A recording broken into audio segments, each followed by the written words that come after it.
രമ്യാസ് വേൾഡിലേക്ക് എൻ്റെ എല്ലാ കൂട്ടുകാർക്കും ഒരിക്കൽ കൂടി സ്വാഗതം. അപ്പം ഞാനിന്ന് സവാളയൊന്നും ഉള്ളിയൊന്നും വഴറ്റാതെ ഇഞ്ചിയും വെളുത്തുള്ളിയും ഒന്നും ഇല്ലാതെ തന്നെ ഉണ്ടാക്കാൻ പറ്റിയ ഒരു അടിപൊളി മുട്ടക്കറിയുടെ റെസിപ്പിയാണ് ഷെയർ ചെയ്യുന്നത്.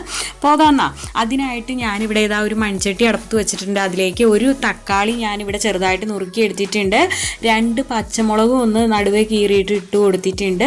സ്വല്പം വെള്ളം ചേർത്ത് കൊടുത്തിട്ടുണ്ട് കേട്ടോ. അപ്പോൾ അതൊന്ന് വെന്ത് വരട്ടെ. ഈ സമയത്ത് നമുക്കിവിടെ ഒരു അരപ്പ് റെഡിയാക്കണം. അതിനായിട്ട് ഞാൻ മിക്സിയുടെ ചെറിയ ജാർ എടുത്തിട്ടുണ്ട്. അതിലേക്ക് ഒരു അരമുറി തേങ്ങ ചിരവിയത് ചേർത്ത് കൊടുത്തു. ഇനി ഇതിലേക്ക് ഞാൻ ഇതാ നിലക്കടലയാണ് കേട്ടോ ചേർത്ത് കൊടുക്കുന്നത്.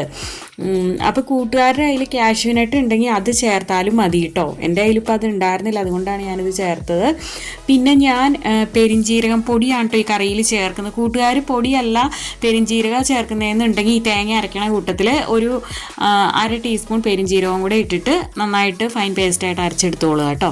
അപ്പോൾ ഇതാ നമ്മുടെ തക്കാളി എല്ലാം ഇവിടെ നന്നായിട്ട് വെന്ത് വന്നിട്ടുണ്ട്. ഇതിലേക്ക് നമ്മൾ ഈ സമയത്ത് സ്വല്പം മഞ്ഞൾപ്പൊടിയും അതുപോലെ തന്നെ ഒരു നുള്ള് കാശ്മീരി മുളക് പൊടിയാണ് ഞാൻ ചേർത്ത് കൊടുത്തിരിക്കുന്നത്.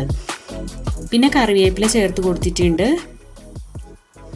അപ്പോൾ ഈ കറിക്ക് അധികം മുളക് പൊടി ചേർക്കേണ്ട ആവശ്യമില്ല കേട്ടോ. അപ്പോൾ ഇതാ ഞാൻ ആ തേങ്ങ നന്നായിട്ട് അരച്ചെടുത്ത് കൊണ്ടുവന്നിട്ടുണ്ട്. അത് ഞാൻ ഇപ്പം ഇതിലേക്ക് ചേർത്ത് കൊടുക്കുകയാണ്. മഞ്ഞപ്പൊടിയൊക്കെ നന്നായിട്ട് മൂത്ത് വന്നു കേട്ടോ, ആ പച്ചമണമൊക്കെ മാറി. അപ്പോൾ ആ സമയത്ത് നമ്മൾ ഈ അരപ്പ് ഇതിലേക്ക് ചേർത്ത് കൊടുത്തു.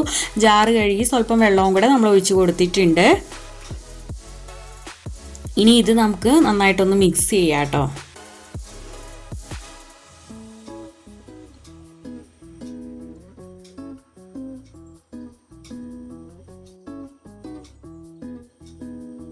അപ്പോൾ ഇതിലേക്ക് ഇനി ഉപ്പ് ചേർത്ത് കൊടുക്കുന്നുണ്ട് കേട്ടോ. നമ്മൾ ഉപ്പ് ചേർത്തിട്ടുണ്ടായില്ല, അപ്പോൾ ഈ സമയത്ത് നമ്മൾ ഉപ്പ് ചേർത്ത് കൊടുത്തു.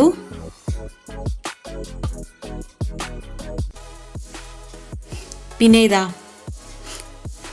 സ്വല്പം ഗരം മസാലയും അതുപോലെ തന്നെ പെരിഞ്ജീരകം പൊടിയും ഒരു 1/4 ടീസ്പൂൺ ചേർത്ത് കൊടുത്തു.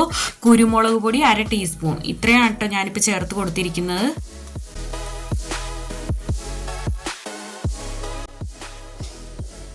ഇനി നമുക്ക് ഈ മുട്ടക്കറിയിലേക്ക് ചെറിയ ഉള്ളി ഒന്ന് മൂപ്പിച്ച് ചേർക്കാം കേട്ടോ. അപ്പോൾ നല്ലൊരു ടേസ്റ്റ് ആയിരിക്കും കേട്ടോ നമ്മുടെ ഈ മുട്ടക്കറിക്ക്. അപ്പോൾ ഉള്ളി മൂത്ത് വരുന്ന സമയം കൊണ്ട് നമ്മുടെ അരപ്പെല്ലാം നന്നായി ഒന്ന് തിളച്ച് വന്നിട്ടുണ്ട്. ഈ സമയത്ത് ഞാനിതാ മുട്ട പുഴുങ്ങിയത്, ഞാനിപ്പോൾ ഇവിടെ 3 മുട്ടയാണ് കേട്ടോ എടുത്തിരിക്കുന്നത്, അത് ഞാൻ ചേർത്ത് കൊടുത്തു. ഇനി ഇത് നമുക്ക് നന്നായിട്ടൊന്ന് മിക്സ് ചെയ്യാം.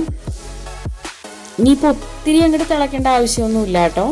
അപ്പോൾ ഇതാ നമ്മുടെ ചെറിയ ഉള്ളി എല്ലാം മൂത്ത് വന്നിട്ടുണ്ട്. അപ്പോൾ ഈ സമയത്ത് ഞാനിവിടെ മല്ലിയില ചേർത്ത് കൊടുക്കുന്നുണ്ട്. പിന്നെ കാശ്മീരി മുളക് പൊടി ഒരു സ്വല്പം കൂടെ ചേർത്ത് കൊടുത്തു കേട്ടോ, ഒരു കളറിന് വേണ്ടിയിട്ട്. അത്രയേ ഉള്ളൂ. അപ്പോൾ ഇത്രയേ ഉള്ളൂ നമ്മുടെ അടിപൊളി വെറൈറ്റി ആൻഡ് ടേസ്റ്റി ഈസി മുട്ടക്കറി റെസിപ്പി ഇവിടെ റെഡി ആയിട്ടുണ്ട്. അപ്പം ഞാനിപ്പോൾ ഇവിടെ ഗോതമ്പ് ബ്രെഡിൻ്റെ ഒപ്പമാണ് കേട്ടോ ഇത് കഴിക്കുന്നത്. കൂട്ടുകാർക്ക് ഇത് എന്തിൻ്റെ കൂടെ വേണമെങ്കിലും കഴിക്കാം കേട്ടോ. അപ്പത്തിൻ്റെ കൂടെയോ ഇടിയപ്പത്തിൻ്റെ കൂടെയോ ചപ്പാത്തിയുടെ കൂടെയോ ഒക്കെ നല്ല അടിപൊളി കോമ്പിനേഷനാണ്. അപ്പം ഇതുവരെ ഇങ്ങനെ ഉണ്ടാക്കി നോക്കാത്തവരൊന്ന് ഉറപ്പായിട്ട് ഉണ്ടാക്കി നോക്കിക്കോളൂ കേട്ടോ. പിന്നെ നല്ലൊരു വീഡിയോ ആയിട്ട് വരുന്നത്. Okay, Tata, bye bye, thanks for watching.